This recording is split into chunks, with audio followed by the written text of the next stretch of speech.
yeah, making a difference, one cup at a time. Tea time, yeah, this is tea time, yeah, making a difference, one cup at a time. Tea time, yeah. So be sure to grab your tea, grab a seat, and tune in to Miss Liz. Tea time, making a difference, one cup at a time. Tea time, yeah. Tea time.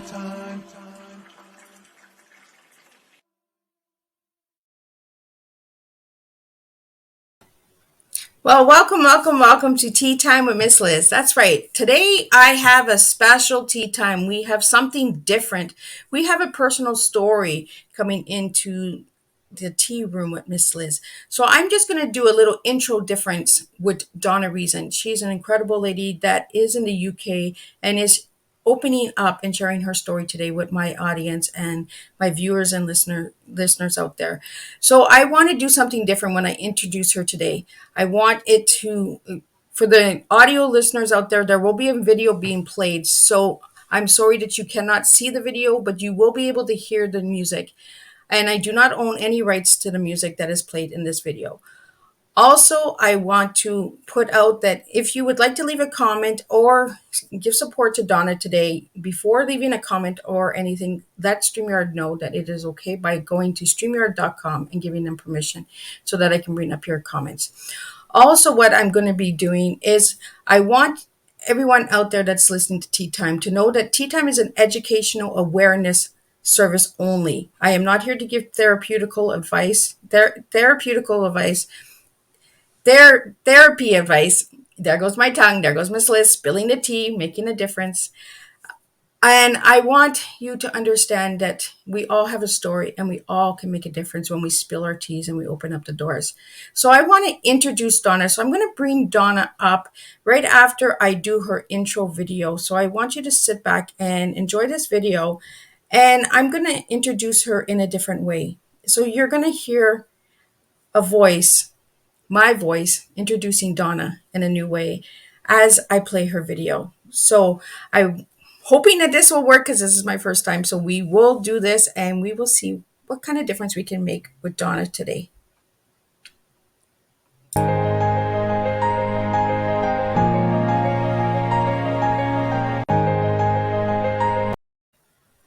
We're going to try this again.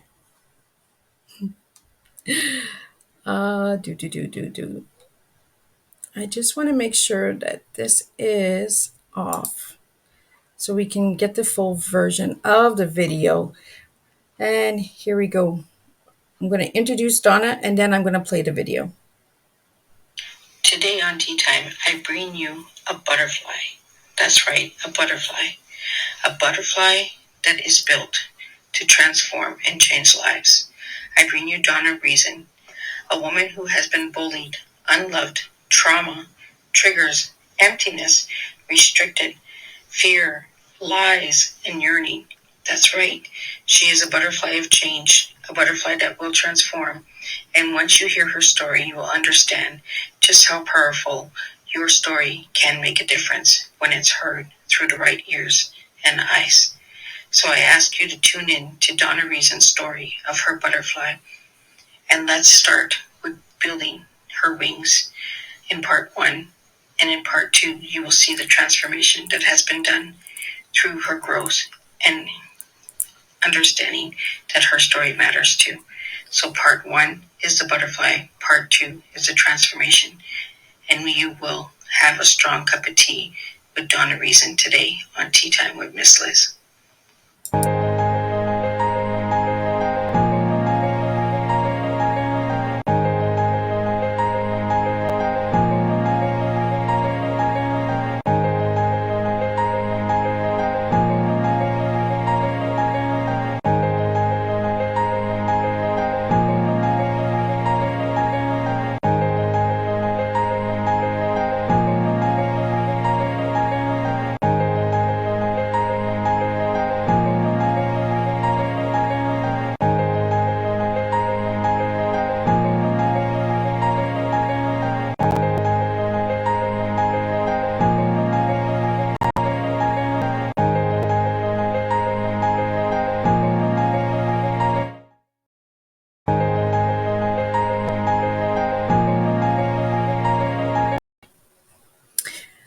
And there you have it. You have a little insight onto who Donna is and what she's overcome. So we will be talking about all of those things today.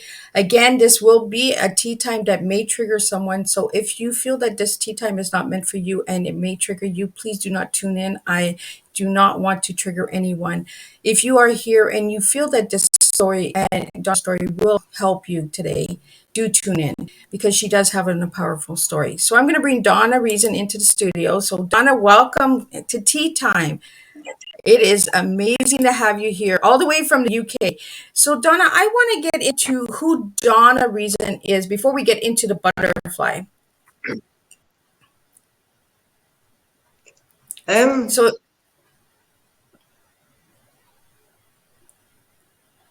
Sorry. Can you hear me, Donna? Can you hear me, Donna? Yeah. Yeah. So share a little bit on who Donna is before we get into the butterfly transformation. I think who Donna is right now is a very strong, determined woman. Someone who has earned her nickname as Superwoman. Mum of 5 children, 2 grandchildren. So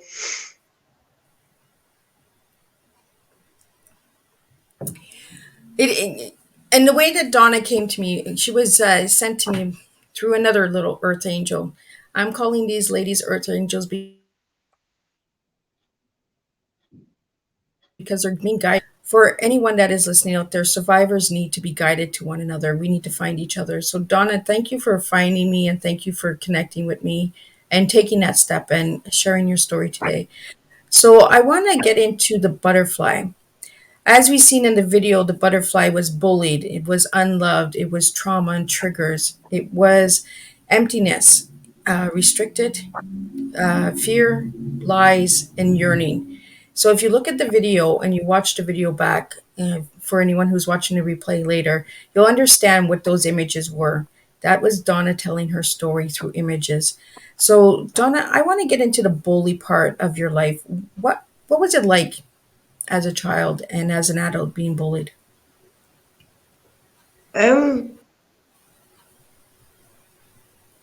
always thinking like, what's wrong with me? Like, why me? Like my foster siblings, I don't know if they resented me because I was like a daddy's girl or what, but I was told by one of my foster sisters the reason why I felt growing up like a Cinderella, where I was the black sheep of the family. I had to do all the chores and all that. I was told that when they fostered myself and my sister, they originally only wanted one child, but which was my sister.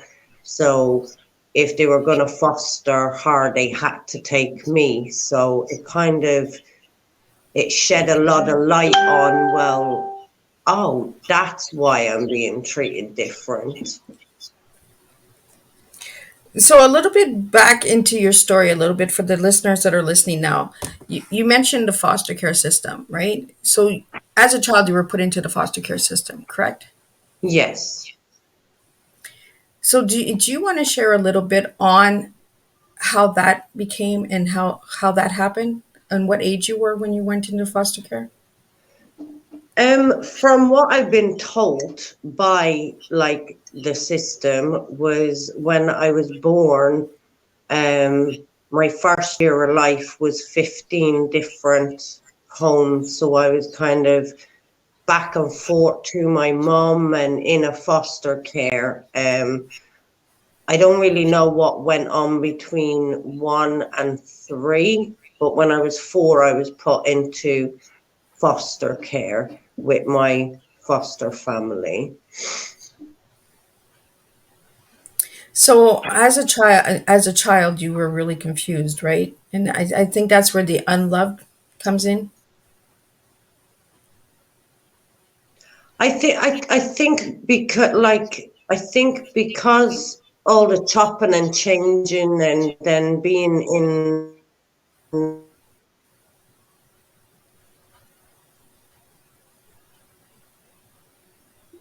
think it was Madonna.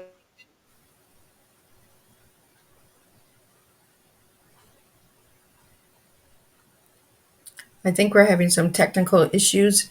In Dublin. Can you hear me, Donna?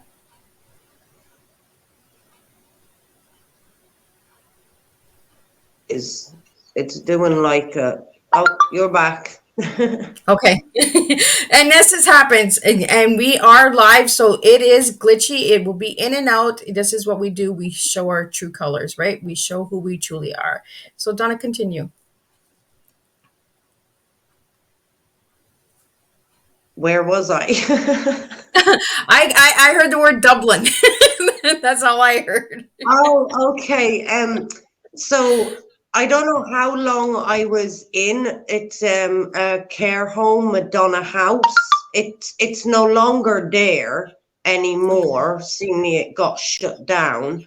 The truth come out, I heard when I was 21 that seemingly there was a lot of children there that was being abused. So it got shut down, but I was there when my foster parents come to like foster us. Yeah. And for the viewers and listeners that are tuning in right now and that will watch the replay, this tea time will be triggering. We will be talking about tough topics because Donna has gone through a lot. But it's important that we bring the awareness out there that people do have hard stories out there and they need to be heard as well. Survivors need to be heard. So Donna, I believe that growing up was a really hard time for you, right? With the foster care system, the in and out, the not understanding things and then learning things, right? We've talked behind the stage for a couple of weeks now, and I've gotten to know you a little bit better. And I want to get into the triggers and the traumas on all of the things that you've gone through in life, but you're still here today. So what was it about those traumas and triggers that taught you to stay strong today? I don't know if it was because I was brought up as Catholic when I was a child or what, but I just somehow I believed that the harder the stuff that life threw at me, that God or the universe or whatever people believe in must have had something great for me when I grow up. And I think that's what kept me going. I really think that that's what kept you going as well, Donna. As a survivor, we know we find our tools on how to survive, right? And we try not to take what was given to us to give to others. And this is what you'll see a lot with survivors of any type of abuse. We are people that want to help. We want to make a difference in the world. And Donna has created this group with her son called Earth Angels, Evolving Together.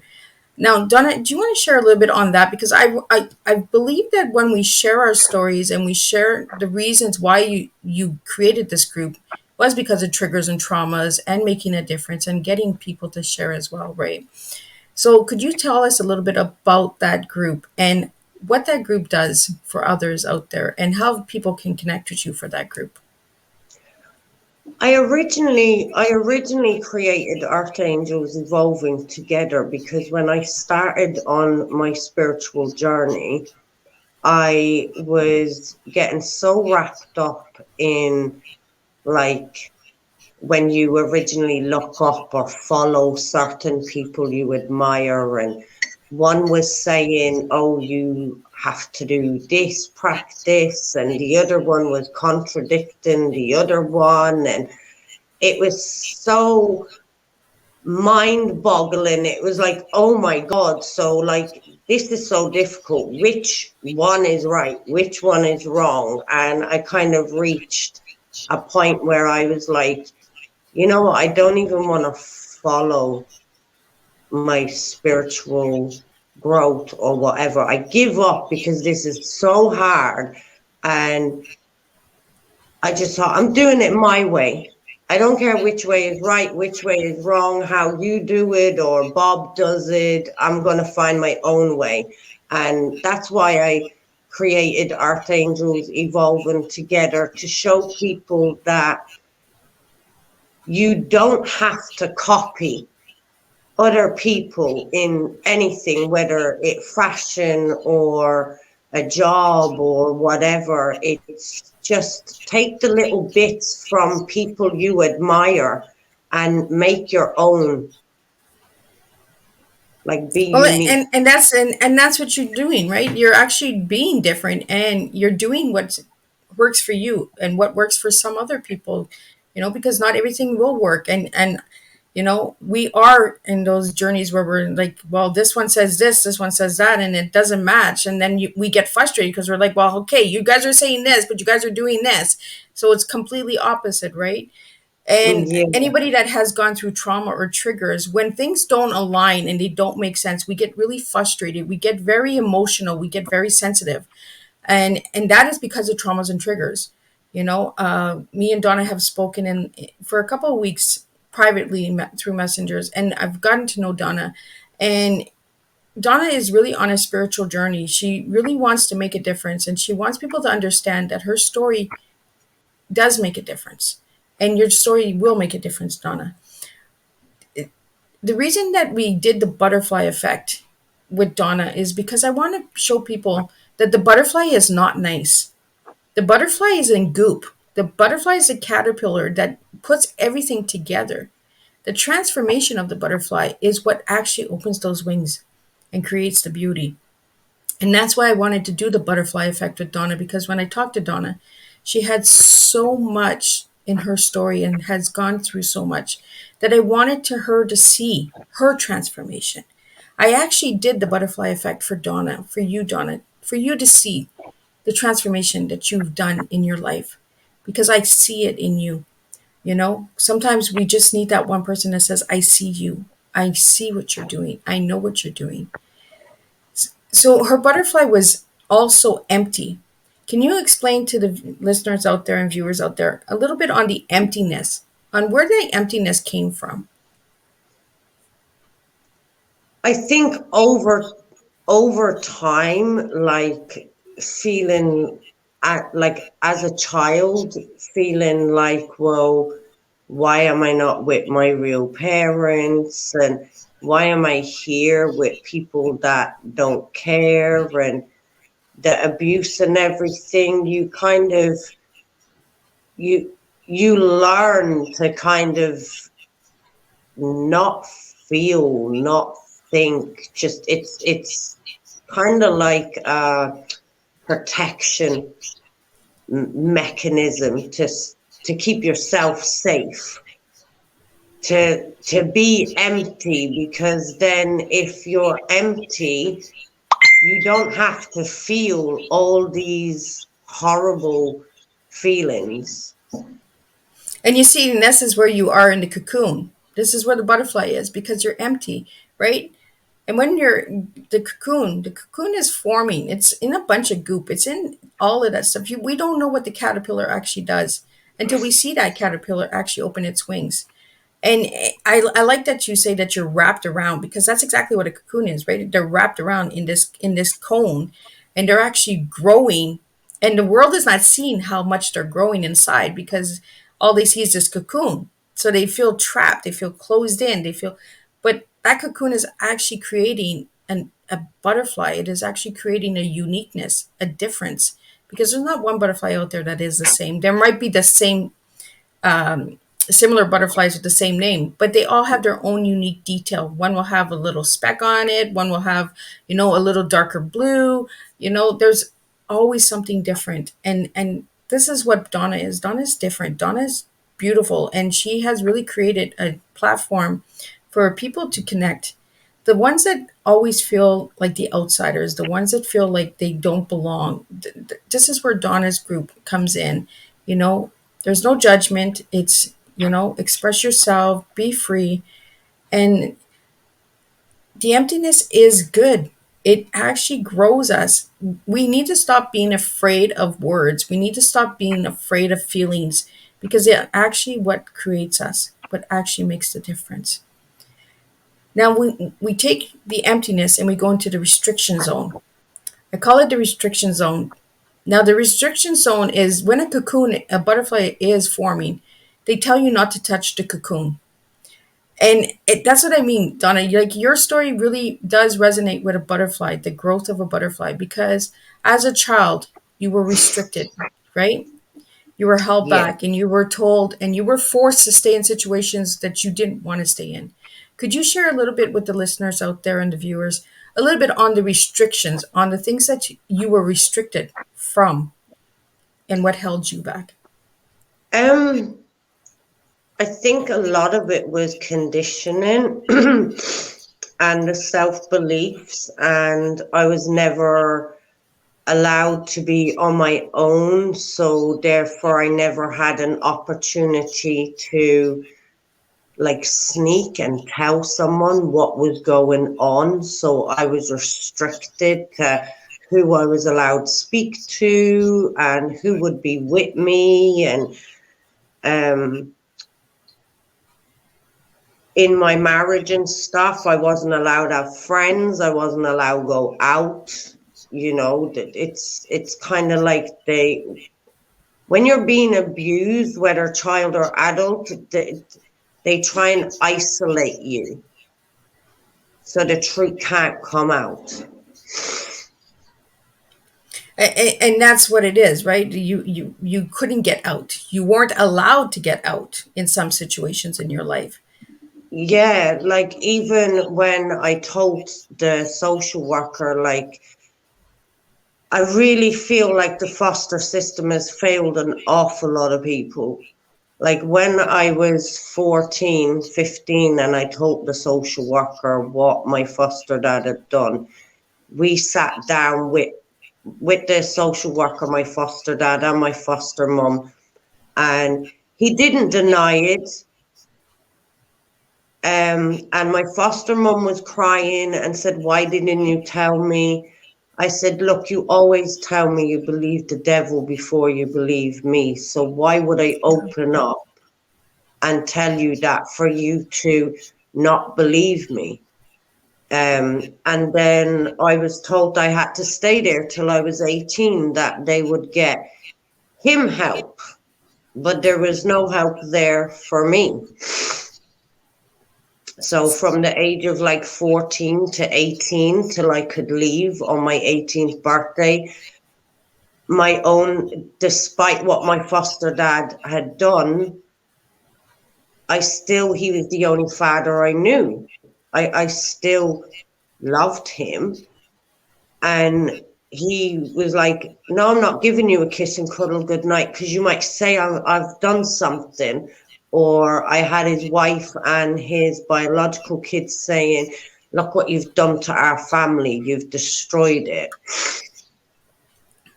So I had to deal with that after I come out in the open with the social worker at 14, 15, right up to 18 till I could get out of there. I like that you shared that, Donna, because for the listeners out there that are listening, survivors that are listening out there, this show may trigger you, but these are stories that need to be heard. Donna went to her worker and said that she was being abused, and they still did not get her help. They got the abuser help. This is where the system is broken.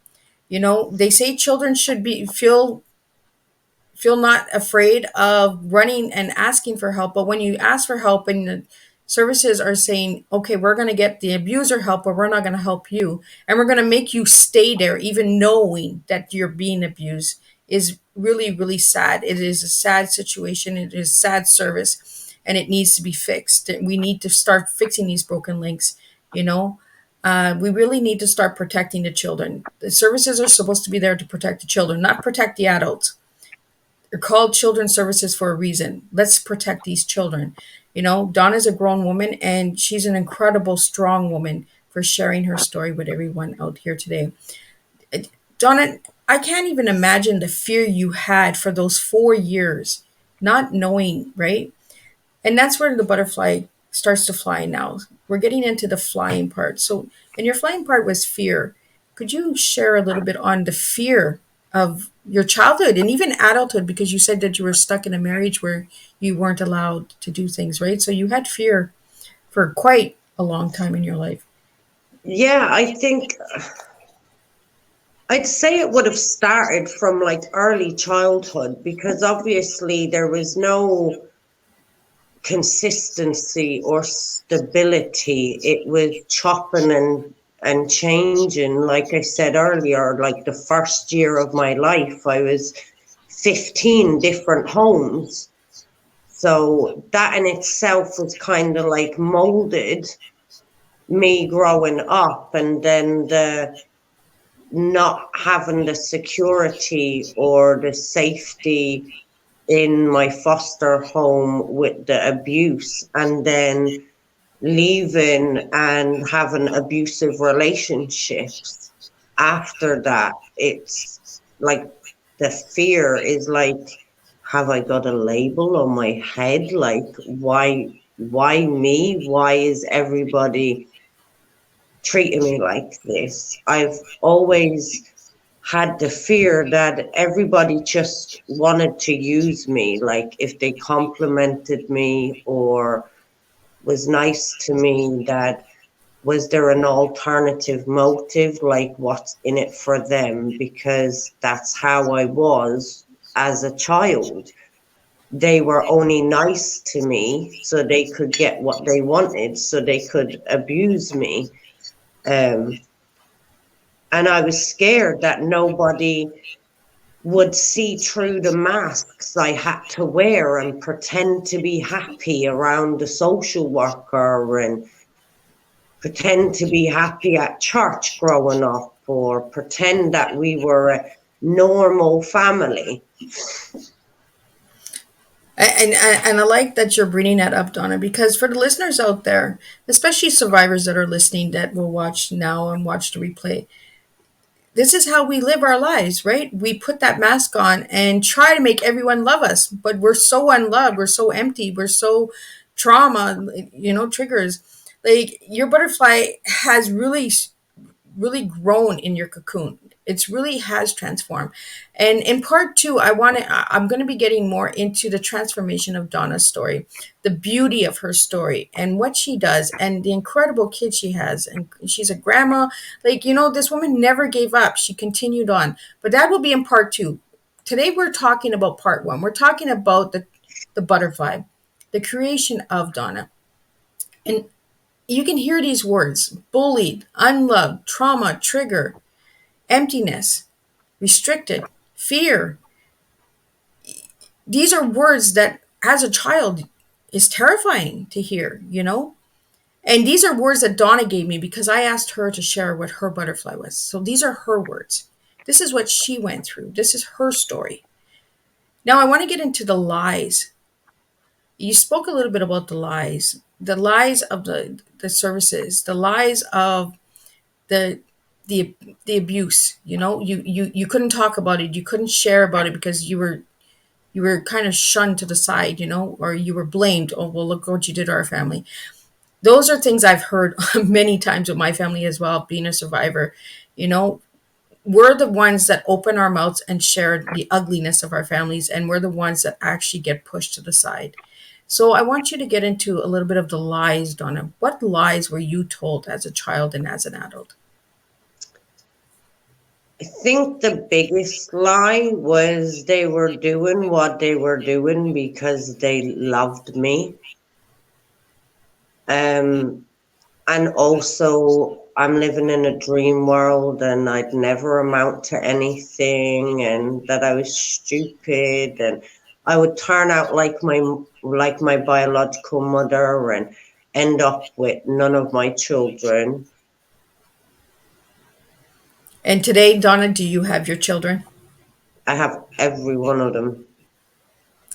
This goes to show everyone that never give up and never believe what the ugly world will tell us, because we do make a difference and we do stand tall and we are stronger than what you think we are. So, Donna, I really want to get into the word yearning. You gave me the word yearning as the end of the butterfly. What does yearning mean to you? I put down that yearning to be me, to be normal like others, to have my real parents. I just wanted to be, because, like I said before, all these masks I had to wear to act like I wasn't scared, that I was tough towards my foster parents, wearing a mask so that the social worker, so that I wouldn't get a beating when the social worker left. I had to make sure I convinced her that I loved them and I was happy there, and like that. Just the yearning to be able to be my true authentic self. I felt when I used to go out and play or visit a friend's house, I never ever wanted to go home. Like I noticed that when I was at home, I was a completely different person. And as soon as I left, like past a certain threshold of the driveway, I felt free, like I could be me when I went to my friends' houses. And then I used to dread it on the way back home when I reached that threshold again. You just dip into that used and abused, like fake masked little girl. And it is true, right? We go to a friend's house, and then when it's time to go back to the danger zone, we dread it. You know, we want to be late. We know we're going to get a beating. We know we're going to get in trouble. But you know what? It is so peaceful at someone else's home, but then we Yeah. realize maybe their home is not as peaceful because maybe they're doing the same thing when we're not there. Maybe they're going through the same thing, right? I've often wondered that. But there are good homes out there, and there are people who are making a difference and creating a difference in that. You know, you also have another group. Could you share a little bit on that group and what that group's for?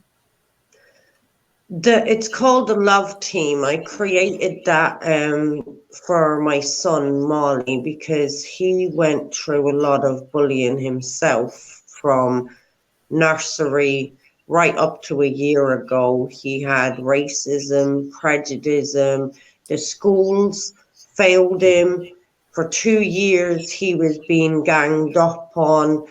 Nothing was being done. He didn't feel safe when he went to an adult in the school. He was told, just stay away from them, stop telling tattle tales.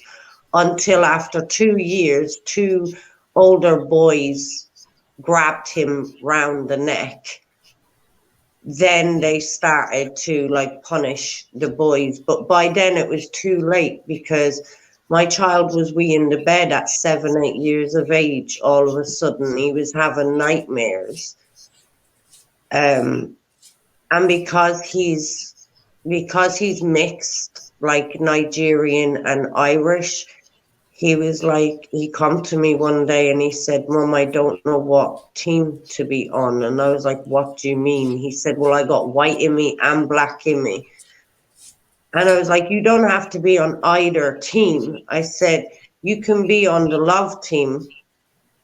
I said, in the love team, it don't matter whether you're black, white, whatever religion you are, whether you're male, female, disabled, gay, an animal, anything. We love and respect everybody. And you could just see the weight lifting off his shoulders that he didn't have to choose a friggin' side. He could be in this middle, just loving and respecting everybody and seeing us as same. And So from there, he got so excited that we made the Facebook group, and then he started designing a logo and he wanted like all sorts, jumpers, keyrings, hats. So at the moment we're working on that project so that he can feel like he's making a difference in the world. So there's less division and separation. Try and bring people together more. So, where did the name Love Team come from? I haven't a clue. I just Because when I hear the Love Team, I kind of think of the A Team, you know, like the team all coming together and loving one another and supporting one another. When I heard think when it you was gave me, just a gut intuition, and I think like when you, I don't know about others, but me, like when you hear the word love, like love conquers all. Love is the answer. Whether you believe in the universe or God, God is love, you know. And I don't know, I just think as a mom, I was put on the spot, and I just wanted to lift that burden off him. Like in this day and age, a little 6-year-old is coming to me worrying about which team to be on, the white team or the black team. Like it's horrible that he should be worrying about what sweets he's going to get in the shop, not worrying about the division and the separation that's going on in the world. So I don't know, by the grace of the universe, they just put that intuition of like, you don't have to choose the black or the white, you know, you can be the love team where we love everybody. well, and that has to do with your butterfly again, because see, as a child, those are all the things that you wanted. And as a mom now, you're able to say, you know what, I wasn't able to do it, but I'm going to do it as a mom. You know, Yeah, I'm gonna show you that it is possible. You know, no matter what yeah, your age is, let's do this. And as a mom, you're stepping up and you're saying, hey son, let's come together and let's create the love team. You know, yeah, the universe does work. And your other group is also called Angel Earth Evolving Together. So it's coming together again. So both groups have the same alignment. They still work together, they still come together, right? And that's what a yeah, butterfly does. As a butterfly comes together in the cocoon, it actually forms itself coming together. And that's what you actually have done, is you've actually showed your son, you know what, you can be a butterfly too. You can do this, you know. Let's see where you want to go. Let's take this journey. And for all yeah. of the listeners out there, if you want to know more on survivor stories and stuff like that, and you're a survivor yourself, you can reach out to me, Miss Liz, and we can share your tea time and we can share your tea. Now I want to get into your tea, Donna, because we are on tea time and we've talked about your tea, and we know what your I know what your tea is. So, but for the listeners out there and the viewers that are watching right now, what is your tea, Donna? Well, my physical tea is decaf tea with soya milk and 2 sugars. But my personal tea is transforming Earth Angel. And that's what part two is, the transformation of Donna's story, the transformation of the butterfly. So you see, she does serve her life tea. She does give what she says she does. You know, you serve who you are. And I think that's what's beautiful about you, Donna, is that you know, you are who you are. And it's love me if you love me. But I want to get back into a little bit of that feeling of the mask, the hiding, the pretending, the going back into the cocoon and all that goop and all that. As you were transforming into that butterfly, Donna, what was it that kept you going? Um, I think as a child, like a very young child, I built this fantasy in my head that my mum was going to come back and get me and everything would be okay. That's one thing that kind of kept me going. Also, I used to be obsessed with the orphan Annie. I used to say, that's me. And no matter how hard the stuff Annie or me went through, the sun would come out tomorrow and either my parents would come back for me or someone nice would come and rescue me. I like that you brought a movie in because that's exactly what I used as a little girl too, was Alice in Wonderland. I was that girl that always was in a Wonderland and like, get me to a different land, get me to get, but there was always a rush, like rush, rush, rush, move, move, move, you know. And you turned to Annie, the orphan Annie. And if anyone who hasn't seen Orphan Annie movie, I invite you to check it out. It is an incredible, empowering story. This little girl never gave up. She was determined, you know. And I like that you had that hope, Donna, because if you had not had that hope, you would not be here today. And I am absolutely privileged to have you on my tea time because you do make a difference and you do have an incredible story.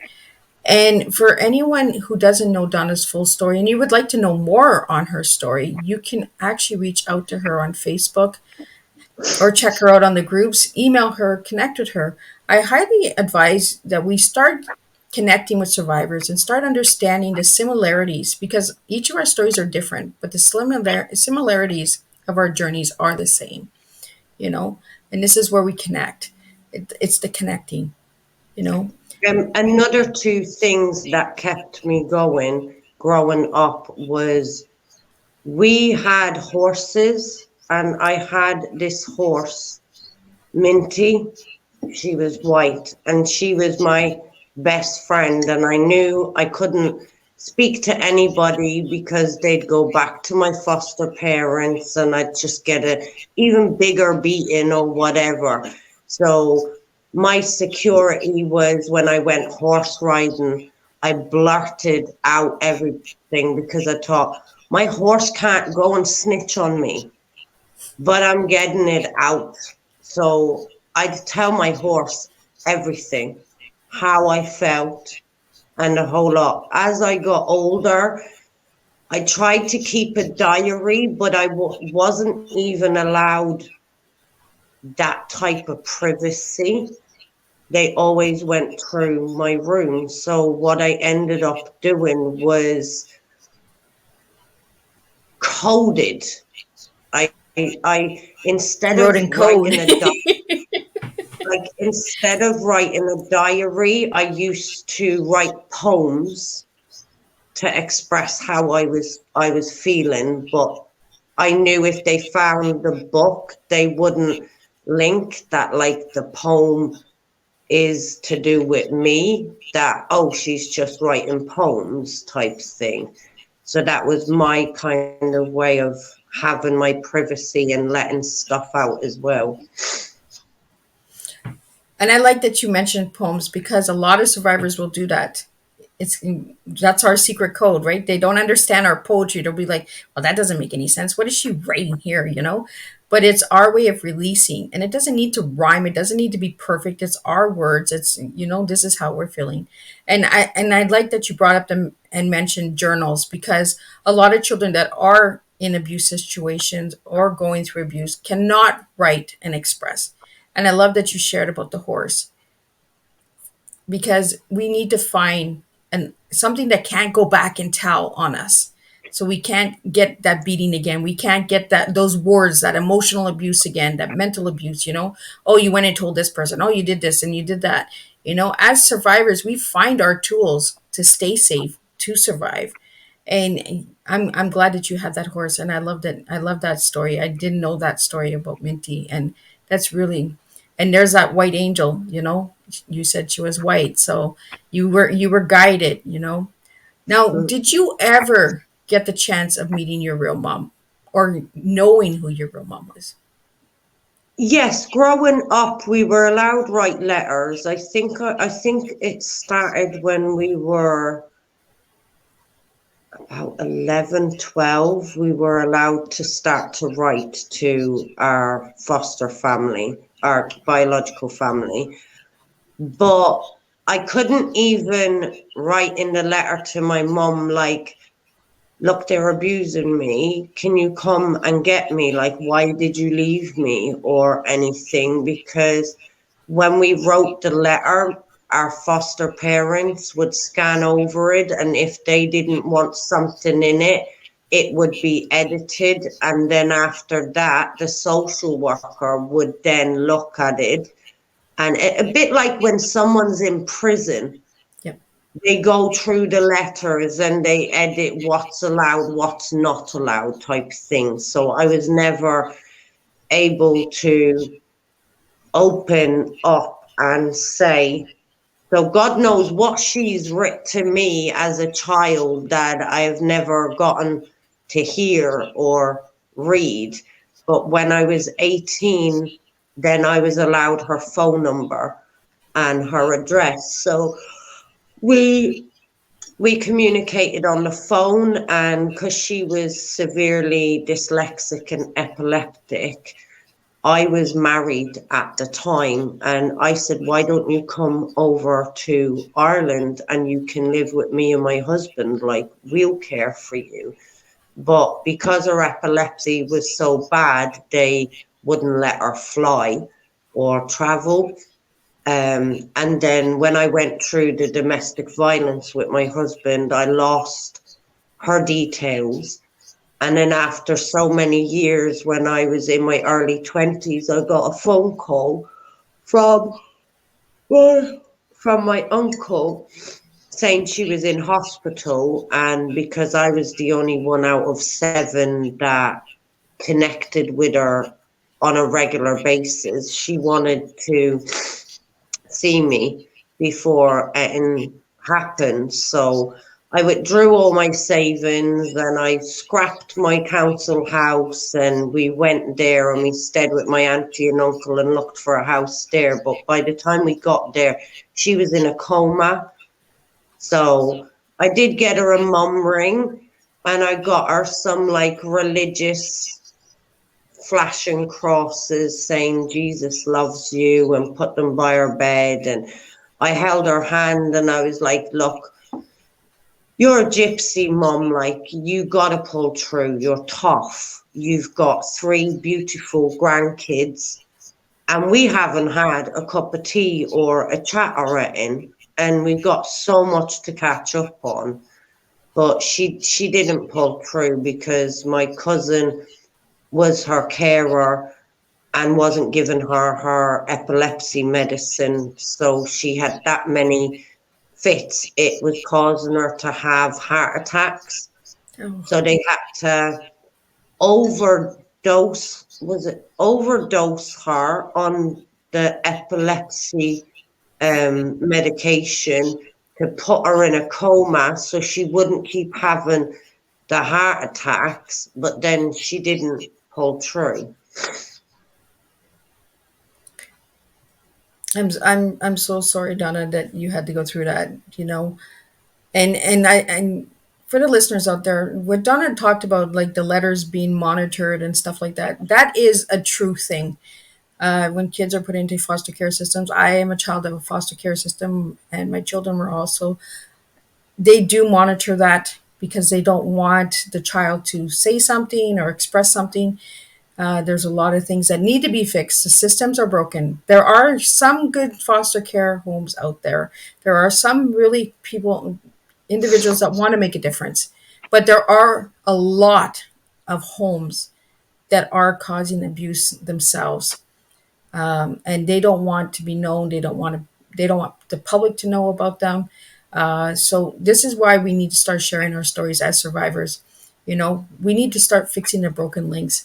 And for any services that are listening to this tea time, or that will listen or have it sent to them, I really think that we can fix the systems if we start listening to the survivors. We start listening to the children who have actually used your services and been in the services, and say, well, how can we fix it? You know, because those services were created to protect children, but they're not protecting children. Let's get the truth out there. You know, there are some incredible homes out there, but there are a lot of homes that need investigation, that need to be seen and heard. And Donna's home that she lived in was one of those homes. where the system failed her. And I'm really sorry that the system failed you, Donna. But I'm really glad that you didn't give up. I think it's like, you know how they say it's the people you least suspect. So like they were classed as, they had the mom and the dad in the house. They were hardworking. They were religious. They were Catholic. They went to church every Sunday. So, oh God, no, they wouldn't do something like that, you know. And I think because a lot of survivors are coming out with how the systems have failed them, the systems are trying to overcompensate for their mess ups, but they're nitpicking in the wrong areas. Yeah. Like because I was in the system and I was in a care home, I have always, up to a few years ago, had social services coming to my door. Oh, a neighbor like made a malicious like allegation, whatever. They've always been proved wrong and nothing has come of it. But I've been told by social worker before that, well, your mum struggled and your mum had her children taken off her. So, normally it's a dominoes effect. And I've sat there and I've argued that actually, no, not all the time. Some people are stronger and some people don't fall into the dominoes effect of their parents struggled, so they're going to struggle, or their parent was an alcoholic or a drug addict, so the child's going to follow. No. Yep. Sometimes we go the complete opposite, but it's just it's messed up how they think. Right? Because we're target, we're flagged, Your parents use the system, you're going to be in the system, your children's children are going to be in the system. You guys are already putting a stigma on us and saying, you know what, just because your parents had the system doesn't mean that my child is going to have the system, And Donna's here to say it, and I'm here to say it, stop putting the stigma on people. Start understanding that there's time to change and break the cycles and patterns. We don't want to be in the system. We didn't want our parents to be in the system. We wanted a healthy home like everyone else does, but not everyone is given that healthy home, But don't automatically assume that the next generation is going to be in the system, Yeah. Give us a chance and let us prove that we're not the same as what was in the past, Yeah. And I really like that you're bringing these to the table today because we're sharing a really strong tea on how we can fix the systems. We're not here bashing, we're not here abusing. We're saying the systems are broken, fix them. And how can you fix them? Work with people who've actually used them, not people who go to school and get the education and book smart. Actually get people who have gone through the life experience and make a difference. This is how survivors heal. This is how the community heals. This is how families heal. Start working with the people who have actually gone through it and lived it. Donna, I really want to thank you for sharing your butterfly with me today. And in a couple weeks, we're going to share her transformation. And we're going to get into the positive of why we choose to do the transformation that we do. Why did Donna choose to transform into the beautiful woman that she is today? Because it was a choice she made. She wasn't given, she chose. And there's a big difference. We're going to start using words and we're going to start understanding words. Now, the words that Donna used for her butterfly was bullied, unloved, trauma, trigger, emptiness, restriction, fear, lies, and yearning. If any of those words resonate with you as a child or as an adult, please reach out, seek help, and seek a survivor. We're not saying that we're better than the services. We're saying we understand, we get it. So check out Donna's two groups, Team Love and also earth angels evolving together. And I really like that one because it evolves, it grows when we all connect as one. So Donna, any final words that you'd like to share before we wrap up your tea time today? And I'll get into the guests that are coming up in May. Yes. I just want anyone that's listening. There was a video I saw years ago, but the example, the speaker on stage made to a lady in the audience is what I want to give to the audience here. He handed her like a $50 bill, and he said, "How much is this valued at?" And she said $50. Then he snatched it from her, crumpled it up and stomped on it and, flung it across the stage and said, "Now pick it up. Now how much is it valued at?" Is still valued at the same price just because it's been beaten and stomped on and everything. It does not lose its value. So is the same as us survivors. Our value does not decrease just because of our trials in life. I like that you said that, Donna, because our value doesn't decrease. Yes, we've been through a lot, but that doesn't mean that our value decreases.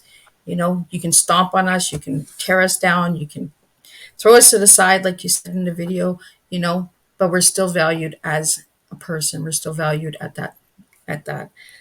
I want to share next month. I'm going to also have another lady sharing her personal story, a personal healing story as well. And I'm going to be bringing more of these personal stories because I feel that these stories need to be heard. But in May, I have 4 incredible guests that will be joining me. And we're going to be talking about eating disorder and addictions, but we're going to turn it into a positive. We're going to talk about self-awareness on is there more out there? And we're also going to be talking about self-healing, overcoming what people say that can't be overcome. When we start taking our spiritual journey and looking at how we can heal, we can actually make a difference. And then we're actually going to get into some paranormal life, ghost, aliens, UFOs, angels. I'm bringing different flavors to the table because I want people to understand that we all can make a difference. We all have a story and we all have our own ways and beliefs. And now beliefs are good in a way, but beliefs are also bad in a way. When you start enforcing your beliefs onto other people who don't understand, you're actually causing damage. But when you're sharing your beliefs with someone who might understand and resonate, then you're making a difference. So there are a big difference. And this is what we do on Tea Time is we make a difference and we share different stories and different journeys and share the T's. So the T is teaching educational awareness. Miss Liz, that's what I do is I bring a difference. So tune in for May's show and you will see Donna for part 2 in the coming weeks. We haven't set a date yet, but we will be working on that. We'll be working on her transformation and that. And anybody I who would like to wondered know. if, sorry, Liz, I wondered if you had enough time for the poem. Oh, yes, absolutely. We will close up with Donna reading a poem, and I will see you guys all in May for a new tea time. So, Donna, I'll let you close up the show. I'm going to bring you full screen so you can share the poem that you wrote. No problem. It's called Past, Present, and Future. Life used to be all about surviving. Chin up, fake a smile. No whining or pining. Not allowed speak. Not even allowed to hear a squeak. No voice, no soul, or so it seemed.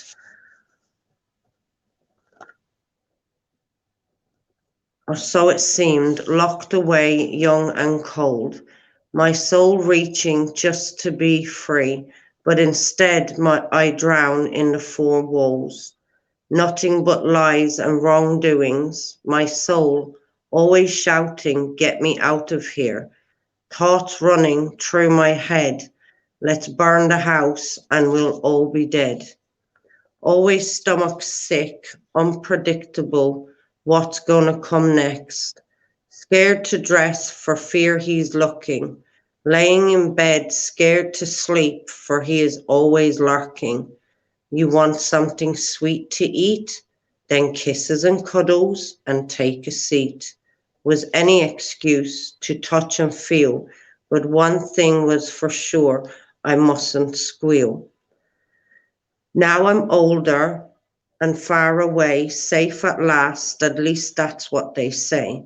Little they know it's here to stay, but to allow it to conquer me is a big no way. I'm a survivor, not a victim, so watch out world and hear my drum, as I ain't dumb. It wasn't my fault, I was but a mere child. Present realization, all they did was lied. Future will be bright and strong, as I will never let nothing like this keep me down for so long. As my life was a mess, I struggled to even get dressed, but now becoming my best me, as my soul is finally breaking free. Outspoken and loud, yippee, no more misery. I'm finally winning, nothing will hold me down, as I will be singing, singing from the rooftops all around town. I'm free at last. No demons got hold, as I've broken free before I've grown too old. Thank you so much for sharing that, Donna. And thank you to all the viewers and listeners out there. And if you'd like to connect with Donna or myself, please do so. And if you'd like to share this, please let people know that it may trigger and trauma may cause. So if you feel that this might cause you any trauma or triggers, please do not share it with that person.